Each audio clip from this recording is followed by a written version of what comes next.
holding the price meant better margin. It meant better consistency in the pricing strategies. It gave them just a better way to say, no, we really are the ones you can count on for not only what you bid and we propose and we see through that process, but all the inevitable variables that will come up even once we start. Growing a business requires a holistic approach that extends beyond sales and marketing. This approach needs alignment among people, processes, and technologies. So if you're a business owner, operations, or finance leader looking to learn growth strategies from your peers and competitors, you're tuned into the right podcast. Welcome to the WBS Podcast, where scalable growth using business systems is our number one priority.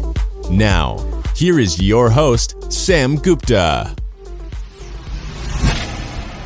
Hey everyone, welcome back to another episode of the WBS Podcast. I'm Sam Gupta, your host and principal consultant at digital transformation consulting firm Elevate IQ. Most people think of customer experience as providing the best customer service, but in reality, it's much bigger than that. It's about removing the friction and choppiness from each channel. It's making the experience personalized while not compromising on scalability. The customer experience innovation requires a rounded approach starting from your team alignment, offerings, processes, and the product bundle.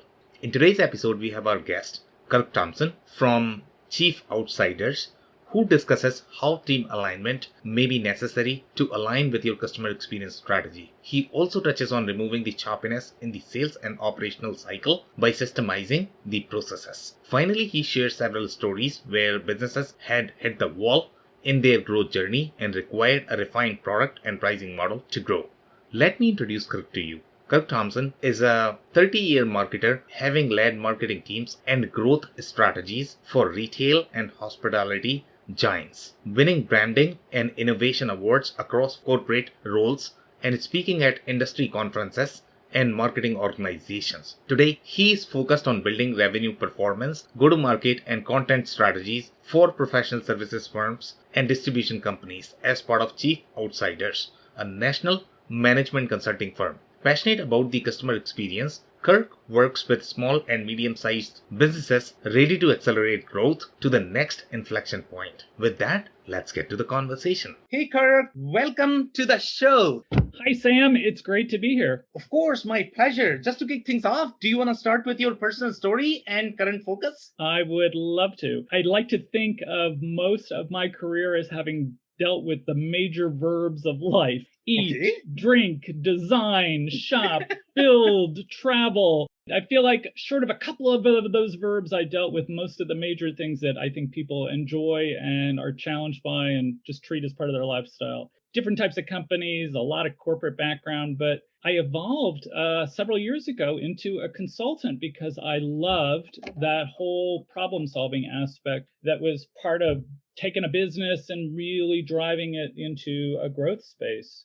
And that has led really to where my current focus is, helping businesses that have maybe hit a sticking wall, if that makes sense, Sam. They kind of just get to that point where the growth doesn't seem to come quite as naturally. It's not as organic to the business. They've got to press through. They got to figure out more problems to solve, more new territories to go into. And that just, to me, is a ripe territory for really helping businesses grow. And from my lens, through the perspective of really dissecting what's a new customer. What's a new customer? What's a new customer area? What's a new customer group? What's a way to really take that customer experience to a whole different level and open up new revenue growth? So you might be stealing my questions here because that was going to be my next question, right? I was going to ask you. Okay. I am happy to anticipate your next conversation. I really am. It's funny.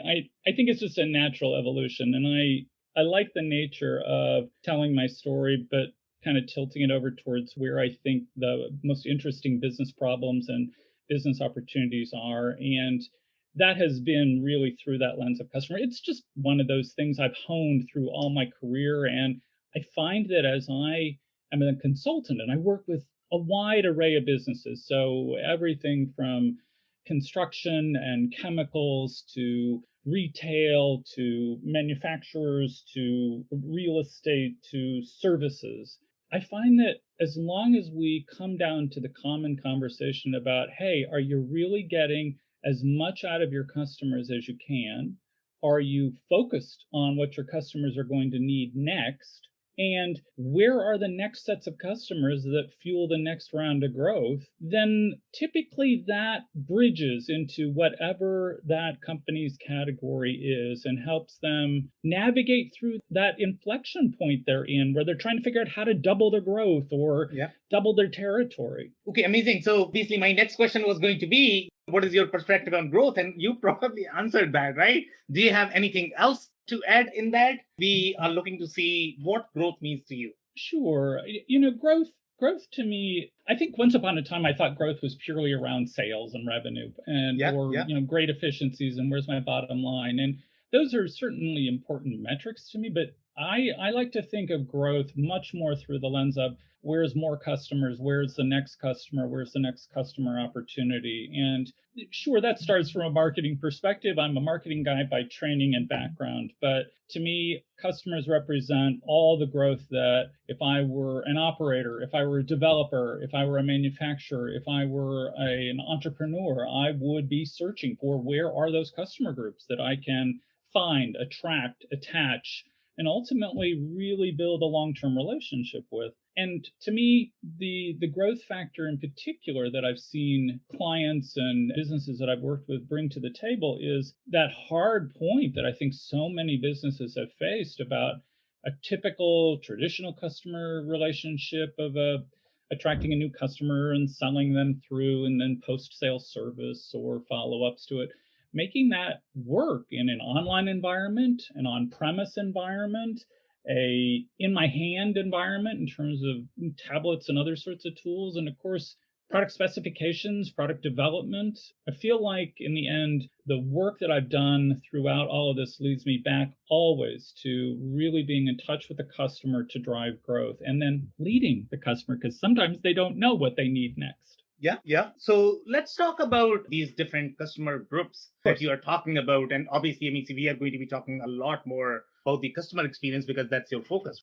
Yes. So from the customer experience perspective, let's say if you look at different industries that you mentioned, do customer experience needs differ among those industries? For example, let's take an example of manufacturing versus distribution versus retail. Inside manufacturing, it could be, let's say, aerospace manufacturing. Aerospace manufacturer could have very different customer experience need than, let's say, F&B, food and beverage manufacturer. So what are some of the trends that you have seen from the customer experience perspective, and how do they vary across these sub-industries? Certainly. I think the unifying theme to me has been across any of my industries, and I'll touch on some of those that you mentioned with an example or two, I think, just to illustrate. The recurring theme really has been that the sales process has changed from the way it once was. And a standard sort of, here's my feature benefits, specifications, what do you want me to make? I'll make that for you kind of perspective. Is now not actually sufficient in a world in which everything is tailored, customized, personalized. There's some sort of value add quotient being added to it. And I speak about that across literally any category. In the case of retail businesses that I've worked with, Sam, each one of them has struggled with being commoditized. And that commoditization gets obviously in the big way of growth because there's always a competitor who will nip at your heels. There's always a competitor who will low bid you or overwhelm you as a customer with other aspects. And to me, if you get down once and for all to what you do uniquely, then and position that across all the different ways your customers will actually buy from the retailer or from the retail business, you're going to dissect it differently than you would in the old days in which it might have been a one-to-one sales operation that then matched up with what manufacturing was making, and then obviously everything around service and support would take care of itself. Today, so much of B2B sales, so much of every category is driven on an online basis, not a one-to-one sales relationship. Those high touch moments when sales are really needed, those are the ones where you're really developing a custom solution. And that's a build off of your basic sort of purchasing patterns that happen in retail, sure, it's about outlets available, distribution points are made available, how close can I get to the customer.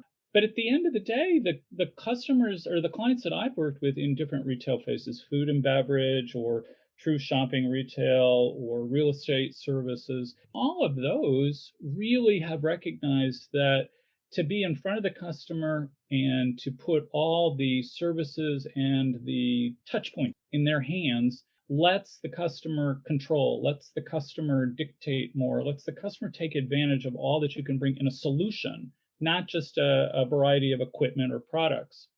As another example, I worked once with a commercial kitchen manufacturer, design and manufacturer, and that business was led for years on the backs of an equipment solution that needed a range of service and solution and support. And the CEO in that case had the vision of wanting to flip that model and to really recognize that while he was a manufacturer, he was a distributor, he was in that kind of the logistics business, the fact is he offered solutions. He added brain power to how to design to fit the needs of the customer. And that dramatically changed the way the use of digital tools, content information, examples to really add value to the services or to the equipment solutions that were put on the table. It made a dramatic difference in helping drive growth by flipping the model to a solution orientation that was empowered by equipment solutions or manufacturing offerings or technology. And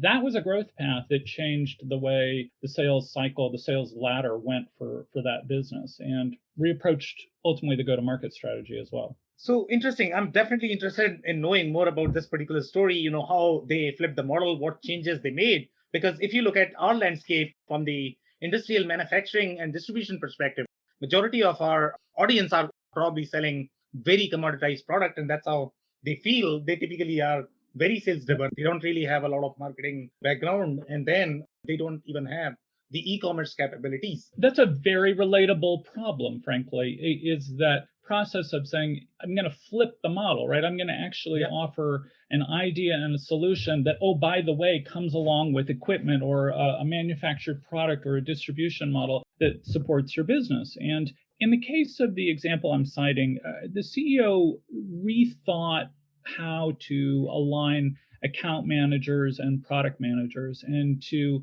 align that in a way that started from basically your solution should fit your business operation. And supply, not just, hey, I've got a limited supply of equipment that fits your specs and I've got service windows to deliver that or logistics to distribute it to you and meet you wherever you are.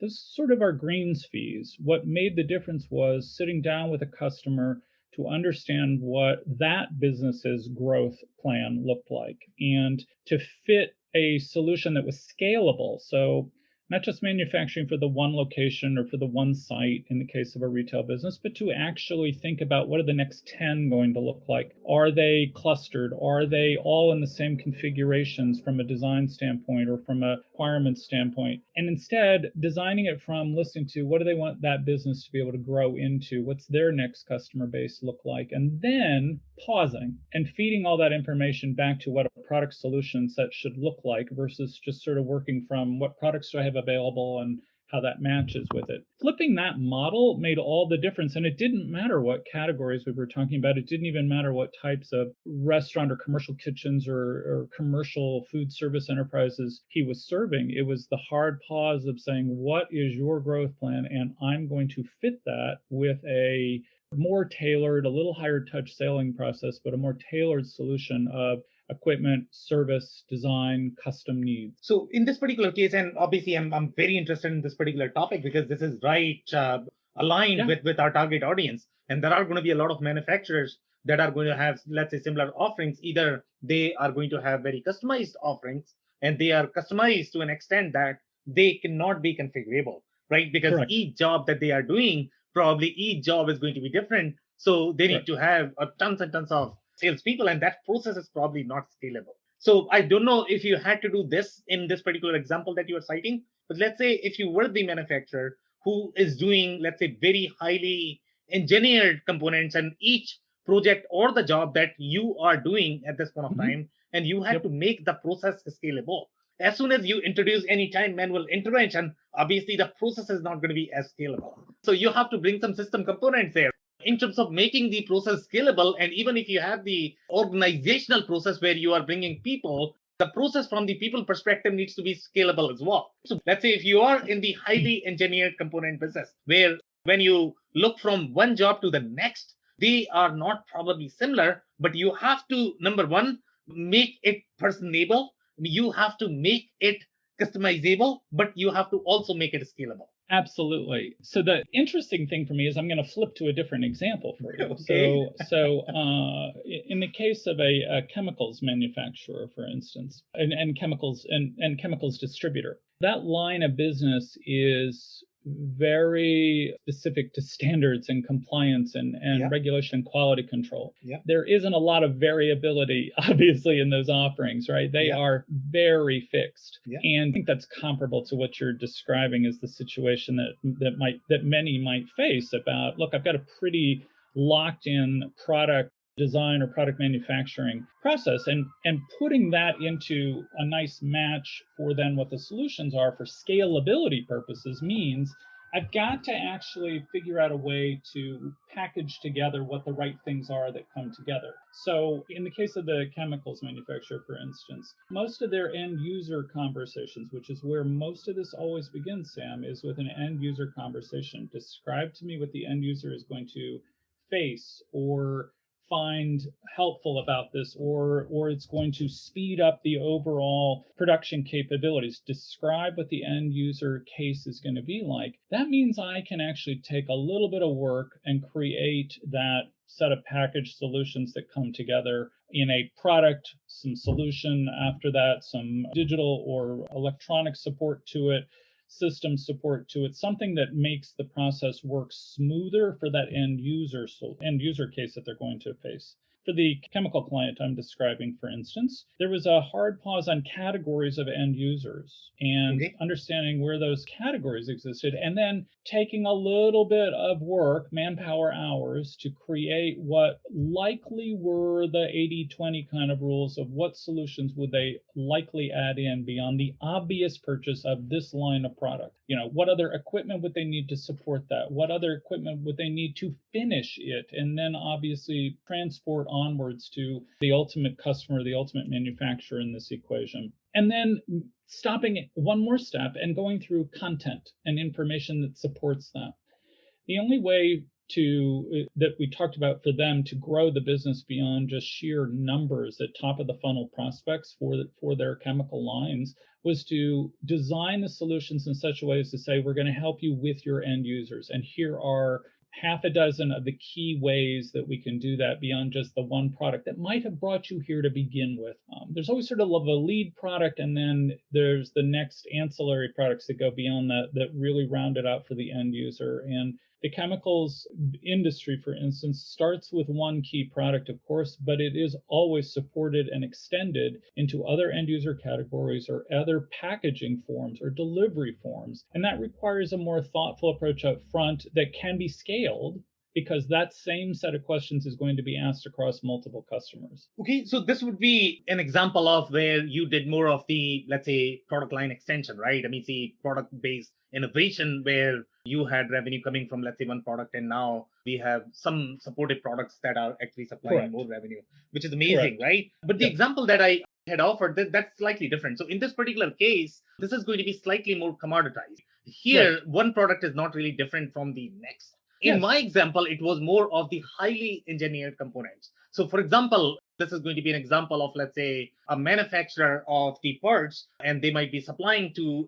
a machine manufacturer, something like that, right? Where each part is going to be different. In this particular case, obviously, it is very personalized. The customer experience is very personalized because each part is different. So anytime the way the sales process is going to look is, let's say if the customer is coming, they are going to talk to the salesperson. They are going to do the entire analysis of whatever they are looking for. Then there is going to be a design process. Then the design goes to the customer, and then they approve. And then finally it goes to the production, right? So that's how the highly engineered components work. But now this process is not scalable. But to me, that whole process of ultimately doing the highly engineered and highly customized, highly specific sorts of solution sets needs the tool sets underneath of it, so that, to a certain degree, there's a whole lot of specification that's going to come very naturally out of a customer. I don't truthfully need to have the one-to-one conversation to go through the basics to really define that end user and ultimately to define all the different very specific requirements that tailor it for that solution that I'm looking for that one customer, for that one use, or for that one product that I'm going to ultimately make. So going through almost the rigor of customer profiling is something that obviously system tools really support. And that's what we've applied across a couple of the businesses and clients that I've worked with in these areas is how much will the customer knowingly and happily give you as profile information up front to get all of that sort of sorted out from a system standpoint, from a platform interaction standpoint, before we start to actually add the brain and the conversation to it. There's an awful lot when you're thinking about how to manufacture, design, and ultimately create the specifications that fit that one use, that one specific customer. And a lot of that, frankly, is get it out all on the table, categorize it the way we can through proper systems information, systems entry information from that customer, and then move into a value add dialogue where the sales team is coming into place or the product design team is coming into place then to take the raw material and actually move it. I know I'm speaking almost in a manufacturing term, but that is exactly what's needed is more raw information out of the customer to get to a point of tailoring it for the ultimate specifications. Otherwise, the scalability is difficult. I have to laugh at what you're describing. Of course, everything becomes a snowflake, right? Yeah. And you got to design one by one, and that's not scalable. So that you've got to create scale easily in the areas in which most of it is information gathering, specification establishing, end use based, any of the other technical requirements that are going to accompany it, getting all of that out up front, but in a processed, automated fashion before you start to add the value add live conversation, live interaction, where now I'm really going to tailor and specify what you need. Okay. Do you have any other stories where you have done either the personalization work or maybe the scalability or the growth was a problem and then you solved using either finding out some sort of scalable model for the product? Do you have any other stories? Well, so one of the retail businesses that I work with has to do ultimately with supplying services to commercial properties. Okay. And everything that involves construction, design, additional equipment support, additional system support, everything that is absolutely pertinent to the operation of a commercial property. Yeah. And their efforts were very much with the obstacles you're describing, Sam, meaning everything became a one-off conversation. It was very time-intensive up front. Then the solution set would come together. And then obviously the timeline to actually produce, install, ensure that everything is at full operational levels and capacities, and off you go. And that the mission there with that particular client was to condense the upfront time in order to allow the actual installation, almost post-sale pieces of it, where operational success was the focus, to allow that to be where the humans, the human beings and the value of the human beings' expertise and experience really could come in and help from a team-to-team perspective. The process of going through all the litany of requirements of design, manufacturing, installation needs, everything from power requirements to what kinds of protection and security needs would be accompanying it, any kind of a solution set for this particular these commercial property customers. It meant that doing that had to be as quick almost as it could in order to really zero in on how to bring it in, install it, and service and support to make sure operational excellence was there. That meant standardizing. That meant a more automated approach to capturing all that information, not in an impersonal way, of course, but in a way that allowed for, I might call it easy data dump, right? Easy collection of information from, in this case, the property management, the property design, and property construction teams, so that it wasn't so time intensive. Most of these solutions are variations on each other. Very few things were true snowflakes. To pick that up for a second, they were variations on a couple of key packages or a dozen different key packages of design configurations and installation models and specification models. And it changed dramatically for that business. It changed the course of their sales growth by 20 or 25% in the course of about a year and a half's investment in working through how to capture that information in a systematized way that meant, from the customer's perspective, it was faster to create a bid, a proposal, a specification list, faster to get to actual commitments to how the manufacturing process would work or the installation process would work, and then faster to actually getting the team on site to finish that work and to ensure that everything was up to standard, and thereafter let it go and create the business production lines that it needed to. It was invaluable, but it was a laborious exercise, I've got to say, Sam, quite honestly, one that the client knew would take investment of time and a lot of thought where to get to what are those core sets of upfront inputs that were required. And once they were done, it meant so much speedier process of working with new customers, onboarding new projects, getting quicker to the ability to manufacture, install, and support. For them, it was well worth it to take a small trip to figure out how to automatize and systematize that information gathering, specification lockdown, variations in customization notes where they needed to, and be able to jump faster to the actual manufacturing, installation, and operational success. Yeah, and one of the story that I'm actually going to bring Kirk here, this is going to be related to similar discussion that we are having right now. And I get a lot of customers, especially in the construction space or the hybrid of construction and manufacturing. And they seem to believe that they don't necessarily have a product, even though they have a product. Okay, so from their perspective, because see, every business can have a product, even the service business, you can define a model, you can productize it, right? Correct. But they don't seem to believe that they have a product. And the reason for that is because they don't, or they are not able to find a common model to be able to create a product, and then they can tailor the experience around that product for that specific customer. Yes, the jobs are going to be different across the customers, but that does not mean that the underlying attributes or underlying specification cannot be a product. So what would be your thoughts on that? Do you believe that most businesses can have a product? And if they can, what would be some of these strategies to define a product model for these service-centric businesses? I'm going to think about, or I'm going to talk to that through the lens of a client in the construction industry. Okay. And they believed that all they had initially was great relationships and great basic products that could be viewed as commodities. And in sitting down and planning what their growth plan could look like and should look like, we paused and said, you're selling more than equipment. You are selling the benefit of assurance of that construction going off as planned, going off as safe and secure and efficient as possible. Because at the end of the day, construction industry businesses live and die on, can they get the job done as originally spec'd or bid, and can they get it done on time, if not even faster? So that there is where margin lies. And in the case of this particular product and category, we took a separate pause and said, yep, again, solution set building here.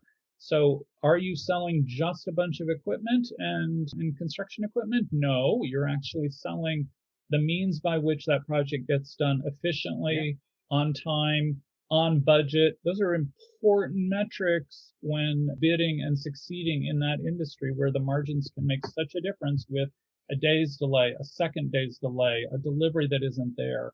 And making all of that run like a railway train was important. So it meant a lot of systematizing of logistics flow and managing it like it was a logistics business, not just managing it like it was obviously a manufacturing or an equipment sales business. Once they shifted that mindset, the investments in technology to support the customer's needs and the customer's ability to stay in touch with the business, and then obviously their ability to service the business when needed, as needed, almost on demand, which would be hard normally in that kind of business without the infrastructure of good processes and good technology systems. It allowed them to truly productize something that ordinarily probably would have been thought of as just the way you conduct the transactions and provide information to the customer. And instead, it became the value add proposition. It became the assurances of being able, for that construction site, for that construction manager, for the business business and organization that it was connected to, it became the means to count on it and therefore lock down expectations around budget and cost and delivery and labor. And those, of course, are the magic formulas, right, for managing growth and managing successful growth on a sustainable, scalable way. Yeah, and I'm actually going to talk now this problem from the pricing perspective. Let's go back to the same example of the either construction or construction focused manufacturing or slightly more engineered manufacturing. They are very similar business model in my mind. So let's say if they have the highly engineered products and they might believe that they are slightly more service centric and they might not feel that they have a product. And if you don't have that, then your pricing is going to be obviously slightly more difficult, right? And if you think about the customer experience, in case of customer experience, pricing actually plays a very important role because, let's say if your customer is coming to you and they are asking for a quote.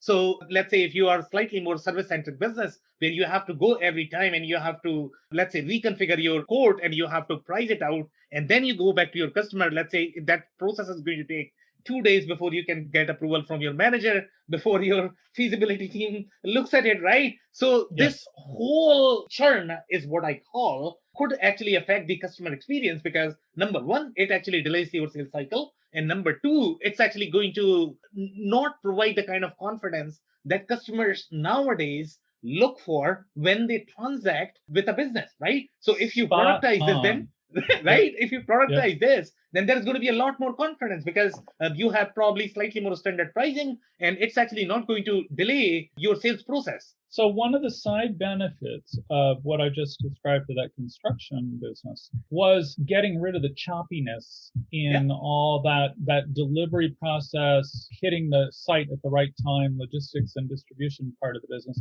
It got rid of some of the choppiness in that, and it got rid of the choppiness in the pricing conversation. Yeah. It was a really direct line, just like you're describing, Sam. It was a really direct line to supporting a pretty standard, we're not playing discount games, we're not sort of, matching competitors, all those things that we all face in business, right?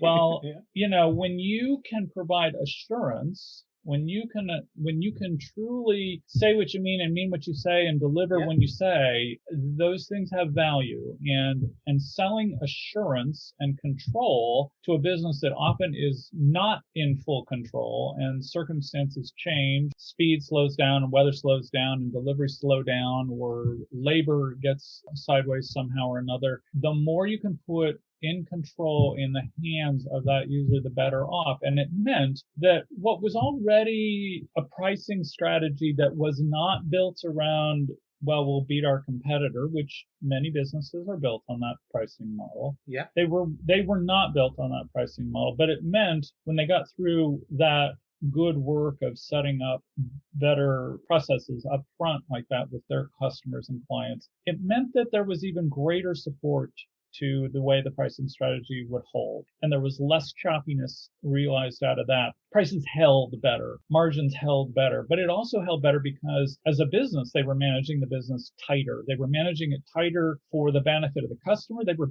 managing the business tighter for their own business, metrics and revenue. And so holding the price meant better margin. It meant better consistency in the pricing strategies. It gave them just a better way to say, no, we really are the ones you can count on for not only what you bid and we propose and we see through that process, but all the inevitable variables that will come up even once we start. Once a job starts, once the production starts, once the installation starts, there are always those last minute variables that come into play. And again, if you build the business model from one of assuring customers that all that's going to go away and we have the means to pull from our kit, our kit of parts in terms of equipment solutions or added services or quicker service or whatever else picks up the problem for them, all the better support for the pricing strategy.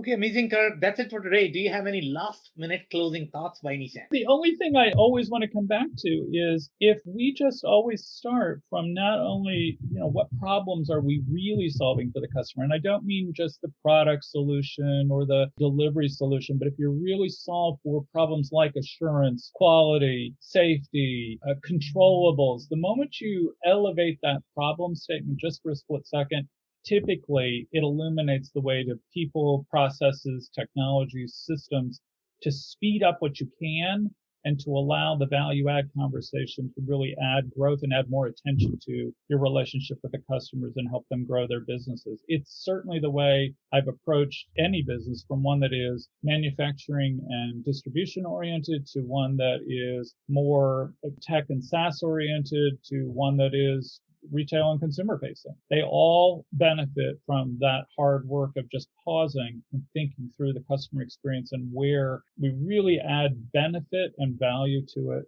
as well as then ultimately get rid of all the noise and the choppiness and the mistakes and the problems. Yeah, and my personal takeaway from this conversation is going to be your customer experience is much bigger than just thinking it as customer service. Customer experience is I couldn't have said it better, Sam. Thank you.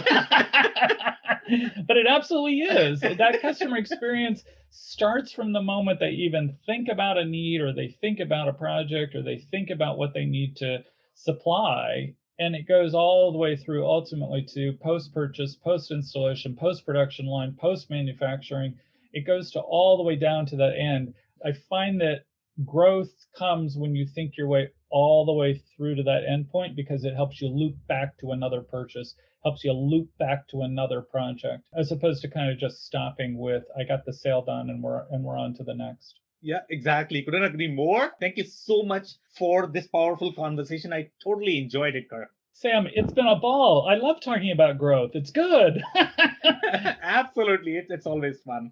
All right. Thank you so much, Kirk, again. Thank you again. I appreciate it, Sam. I cannot thank our guests enough for coming on the show, for sharing their knowledge and journey. I always pick up learnings from our guests, and hopefully you learned something new today. If you want to learn more about Kirk, view his detailed bio and introductory video at chiefoutsiders.com. It's CHIFOUTSIDERS.com/contact-Kirk, KIRK-Thompson. It's THOMPSON.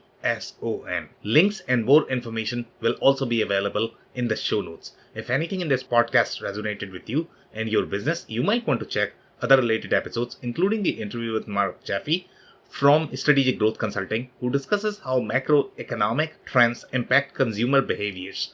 Also the interview with Enrico Parodi, who discusses the sales organization's key components. Also, don't forget to subscribe and spread the word among folks with similar backgrounds. If you have any questions or comments about the show, please review and rate us on your favorite podcasting platform or DM me on any social channels. I'll try my best to respond personally and make sure you get help. Thank you, and I hope to catch you on the next episode of the WBS Podcast. Thank you for listening to another episode of the WBS Podcast. Be sure to subscribe on your favorite podcasting platform so you never miss an episode. For more information on growth strategies for SMBs using ERP and digital transformation, check out our community at WBS.rocks. We'll see you next time.